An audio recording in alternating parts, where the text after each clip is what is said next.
அவன் இப்ப என்ன ஆட்டம் ஆட போறானோ.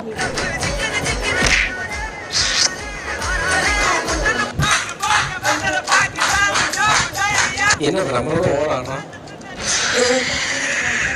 இதான் மேட்ச். கிரிக்கெட் பத்தி ஒண்ணுமே தெரியாதானே.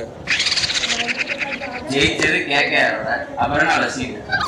இவன் 49 கே. சி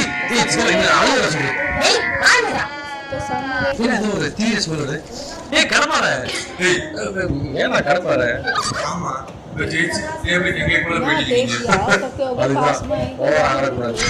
யார் ஆரம்பத்துல பின்னாடி போகுதுன்னு முக்கியம் இல்லை, யாருக்கு முன்னாடி போகுதுன்னு ஆரம்பத்துல யாரு ஃபர்ஸ்ட் வராங்கிறது முக்கியம் இல்லை, கடைசியில யாரு ஜெயிக்கிறாங்கிறது தான் முக்கியம். அதான் நான் சொல்லுவாங்க. சரி